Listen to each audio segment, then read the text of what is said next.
Hello everyone, क्या हाल चाल है। आप सभी लोगों का स्वागत है infinity learn NEET by Shri Chaitanya में। एक बहुत इंपॉर्टेंट सा सवाल मेरे से कुछ दिन पहले एक बच्चे ने पूछा। सर, मैं फिजिक्स में क्लास में बहुत अच्छे से परफॉर्म करता हूं, मेरे से सवाल भी बनते हैं, घर में जब न्यूमेरिकल सॉल्व करता हूं तब भी हो जाते हैं सर, बट मैं जब टेस्ट सीरीज देने जाता हूं तो मेरी बहुत गलतियां होती हैं।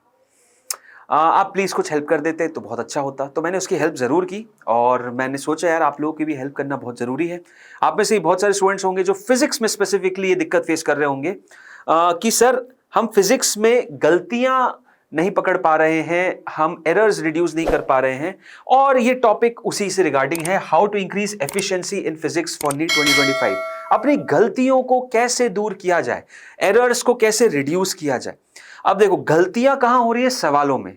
तो इस सेशन भी क्या रहेगा कि सवाल में गलती को कैसे एलिमिनेट करें, स्पेसिफिकली फिजिक्स के बारे में। ठीक है, तो अब देखो, फिजिक्स का जब भी क्वेश्चन मिलेगा ना आप लोगों को, मैं कुछ स्टेप्स बता रहा हूं, कुछ चीजें बता रहा हूं जो कि आप लोगों को करनी है।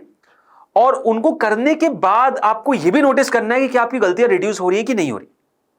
और ये जो मैं आपको तरीके बता रहा हूं, ये तरीके बता पा रहा हूं क्योंकि मेरे दिमाग में और मेरे इतने सारों के एक्सपीरियंस से, इतने स्टूडेंट से कनेक्ट करके कुछ जनरलाइज्ड प्रॉब्लम स्टेटमेंट्स मैंने आइडेंटिफाई किए हैं।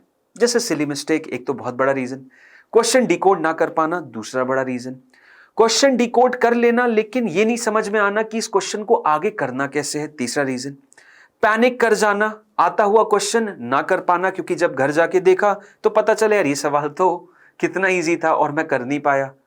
तो ये कुछ स्टैंडर्ड छोटे मोटे रीजन है। प्लस का माइनस लिख देना, इनटू का एंड समझ लेना, नॉट करेक्ट था करेक्ट सब करके आ जाना। तो ये सारी चीजें कुछ जनरलाइज्ड प्रॉब्लम स्टेटमेंट्स हैं।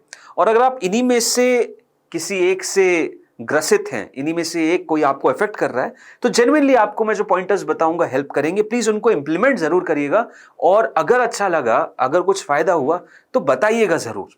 ओके, बात करते हैं सबसे पहले मेथड की। सबसे पहला मेथड जो होता है वो ये है कि फिजिक्स में हर एक सवाल में एक डायग्राम पॉसिबल होता है। मैं जब पढ़ाता हूं हर एक चीज जो है उसको डायग्रामेटिकली बताता हूं। अब डायग्रामेटिकली बनाना बहुत लोगों को आलस आता है, क्यों बनाएं यार सर, क्या जरूरत है। देखो, डायग्राम बनाने से एक तो फायदा यह होता है क्वेश्चन की क्लैरिटी आपको मिल जाती है। आपको क्वेश्चन रीड करने के लिए बार बार वो स्टेटमेंट नहीं पढ़ने, आपने दिमाग में डायग्राम बनाया, आधी चीजें वहीं क्लियर। दूसरी चीज, डायग्राम बनाने से बहुत बार आप हो सकता है ना क्वेश्चन को पढ़ लेते हो लेकिन आपको वो समझ नहीं आता कि इसको अप्रोच कैसे करूं, इस क्वेश्चन में आगे कैसे बढ़ूं। और ये चीज देखी गई है, जैसे आप तुरंत डायग्राम बनाते हैं ना, आपका ब्रेन फ्रेमवर्क ऑटोमेटिकली आपकी कुछ पास्ट मेमोरीज, कुछ पास्ट स्किल, कुछ सबकॉन्शियस माइंड से कुछ चीज निकाल के दिखाता है आपको और तुरंत बताता है और क्लिक करता है, ओ इसको तो ऐसे करना है। This is the need, this is the need of a diagram. वो जो हम फंस जाते हैं ना किसी क्वेश्चन को करते करते, यार इसका कैसे होगा, इसका कैसे होगा, उस चीज में हेल्प करता है डायग्राम आपकी। Next is option analysis. आप क्वेश्चन पढ़िए, क्वेश्चन को समझिए, लेकिन बस सॉल्व करने मत लग जाइए। कई कई बार ऑप्शंस में ही आंसर छुपा होता है। कई कई बार एक ऑप्शन आपको ऐसा अलग दिखेगा जिसमें नेगेटिव साइन होगा और मे बी शायद कोई ग्रेविटेशनल पोटेंशियल एनर्जी की बात कर रहा था और मुझे याद है ग्रेविटेशनल पोटेंशियल एनर्जी नेगेटिव रहती है और मैं देख के आंसर निकाल दूंगा नेगेटिव है। तो ऑप्शन एनालिसिस करना भी बहुत जरूरी है। ऑप्शन एनालिसिस से आपको एक आइडिया मिल जाएगा कि हाँ मुझे करना क्वेश्चन किस तरीके से है। मान लो किसी ने आपसे पोटेंशियल एनर्जी का ही पूछा, gravitational potential energy. Gravitational potential energy small g के टर्म्स में बता सकते हो या माइनस कैपिटल जी, इनके टर्म्स में बता सकते हो। अब ऑप्शन तो देख लो भाई, उसमें स्मॉल जी दिया है, कैपिटल जी दिया है, किसके टर्म्स में ग्रेविटेशनल पोटेंशियल एनर्जी एक्सप्लेन करनी है। तो ऑप्शन देखा नहीं, लगे पड़े हैं अपना सॉल्व करने में। सबसे बड़ी गलती, कई बार ऑप्शन समझ में आ जाता है, दो नेगेटिव दो पॉजिटिव, अपने आप दो एलिमिनेट हो जाते हैं कि भाई पॉजिटिव तो हो ही नहीं सकती ग्रेविटेशनल पोटेंशियल, नेगेटिव ही होगा। नेगेटिव में कौन कौन सा है। कई बार ऑप्शंस में इतना बड़ा बड़ा डिफरेंस रहता है। मान लो कोई न्यूमेरिकल वैल्यू आ रही है, डिफरेंस इतना है तो आपका डिफरेंस ज्यादा है, तो यार बेसिकली पॉइंट ये है सिंपल सी चीज कि मुझे अप्रोक्सीमेशन से काम हो जाएगा, मुझे एग्जैक्ट वैल्यूज नहीं निकालनी।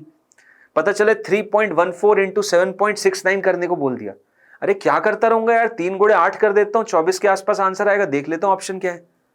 बात समझने की कोशिश कर रहे हो आप, वहां पे आप अपना टाइम बचाओगे। तो बहुत सारी चीजें हमारे, इसकी हेल्प बहुत होती है ऑप्शन एनालिसिस करने से। ओके, देन ये तो मैं बहुत लोगों को बोलता हूं, क्वेश्चन कई बार क्या होता है, एक बार समझने से, एक बार रीड करने से समझ नहीं आता, तो फिर मैं बोलता हूं यार देखो एक बार रीड करो, दो बार रीड करो। और उसके बाद मैं जो करता था, उस क्वेश्चन को अपनी मदर टंग में कन्वर्ट कर देता था कि यार ये क्वेश्चन ये बोल रहा है, ऐसे को ऐसा करना, ऐसे को ऐसे, उसको ऐसा। जैसे मेरी मदर टंग हिंदी है तो मैं उसमें कन्वर्ट कर देता था। तो whoever is listening to me, आप जहां भी देख रहे हैं, अगर आपकी हिंदी है तो हिंदी में करिए, आपकी कन्नड़ है, मलयालम है, whatever is your language, you know much better than me how to convert English to that language, तो आप उस लैंग्वेज में कन्वर्ट करिए जिसमें आप normal day to day basis में यूज टू हैं, और उसके थ्रू आप चीजों को और ज्यादा डीपली समझ पाएंगे। ठीक है, so that is also going to help. Next thing, develop guesstimate skills. Guesstimate skill क्या होती है मैं बताता हूं। देखो, जैसे मैंने तुम्हें क्या बोला, अभी एक एग्जांपल दिया थोड़ी देर पहले, 7.69 इंटू 3.14।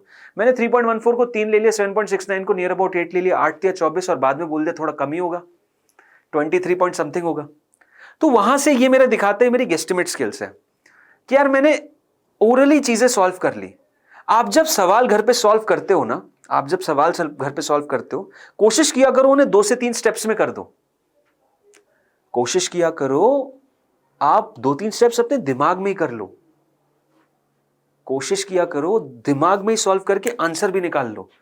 मेजर काम आपका दिमाग में ही हो जाए और फिर उसके बाद लिखो।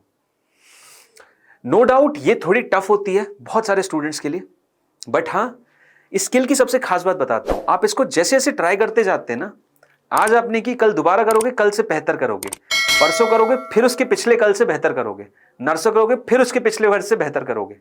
ये दिन प्रतिदिन ये स्किल इनहांस ही होती जाती है, और ये इनहांस होते होते आपको इस लेवल तक ले आती है कि आप गलतियां कम करेंगे, आप चीजों को 3-4 स्टेजेस डाउन द लाइन देख पाएंगे। और ये चीज करने से, गेस्टिमेट स्किल मतलब गेस करना, एक एस्टिमेट बनाना दिमाग में, चीजों को सोचना, चीजों को दिमागी तौर पे समझना, इससे आपका ये चीज स्ट्रांग होती है कि आप क्वेश्चन को देख के उसको सॉल्व कैसे करना है ना, वो आपको एक अप्रोच समझ में आने लग जाता है। तो गेस्टिमेट स्किल बहुत इंपॉर्टेंट है, जरूर ट्राई करिएगा, इतनी जल्दी तो नहीं आएगी। और एग्जाम हॉल प्रेशर, ये भी एक बहुत बड़ा रीजन है कि यार सर मैं प्रेशर में आ जाता हूं कि मैं घर पे सॉल्व नहीं कर पा रहा, बट घर पे सॉल्व हो रहा है, बाहर नहीं हो रहा। तो एग्जाम हॉल प्रेशर को सॉल्व करने का सबसे बेस्ट तरीका है, अपने जितने भी आप मॉक टेस्ट दे रहे हैं, कोशिश किया करिए ना अलग अलग अपने घर में जो आपका स्टडी टेबल है वहां पे दे, कभी कभी ड्राइंग रूम में बैठ के दे, कभी कभी बेडरूम में लेट के नहीं देना, बैठ के देना है, या फिर कोई नियर बाय मेरे अंकल आंटी हो उनके यहाँ जाके एक बार 3 घंटे बोले यार मुझे टेस्ट दे के देखना है। बता इसलिए रहा हूं क्योंकि फिजिकल एनवायरनमेंट से आप इफेक्ट होते हो, और फिजिकल एनवायरनमेंट, अलग अलग फिजिकल एनवायरनमेंट में भी आपको अपनी बॉडी को यूज टू दिलाना चाहिए कि कैसे with control, with that focus मैं एक पेपर लिख पाऊं। ठीक है, सो ये सारे पॉइंटर्स बहुत इंपॉर्टेंट है, please try to implement them. अगर अच्छा लगे जरूर बताइएगा। और लास्ट में बस इतना बोलना चाहूंगा, your confidence is the key to your success. Please be confident enough. सब कुछ करने के बाद एक चीज तब भी आप लैक करोगे अगर आप अपने अंदर से वो स्ट्रॉन्ग एनर्जी नहीं ला पाओगे ना कि इस एग्जाम को निकालने का कोई हकदार है तो मैं, इस एग्जाम के थ्रू गवर्नमेंट मेडिकल कॉलेज में जाने का कोई हकदार है तो मैं, और इस एग्जाम के लिए सबसे ज्यादा मेहनत जिसने की है वो हूं मैं। तो I deserve it more than anybody, and that is the reason I am going to clear it. This is your confidence, this is your confidence. So carry that, carry your confidence, wear your confidence. Okay, this is very important, trust me, and sometimes this is the thing which actually acts as a barrier and it actually acts as a catalyst also. तो please इसे barrier मत बनने दो, इसे catalyst बनाओ, अपनी preparation को आगे बढ़ाओ। ठीक है, टेस्ट सीरीज में 50% ऑफ अभी चल रहा है, बहुत लिमिटेड टाइम के लिए। आई थिंक आप सभी बच्चों को ले लेना चाहिए। YouTube 50 ऑफ लगाएंगे, 50% ऑफ 2999 में आपको मिल जाएगी दिवाली फेस्ट के चक्कर में। और इन्फिनिटी लर्न की ऐप आप डाउनलोड कर सकते हैं ऐप स्टोर और प्ले स्टोर दोनों से। अगर वीडियो अच्छा लगा लाइक करिएगा। मिलेंगे अगले वीडियो में, तब तक के लिए बहुत बहुत धन्यवाद। मिलेंगे लाइव क्लासेस में, तब तक ख्याल रखो अपना। Thank you and bye bye all of you.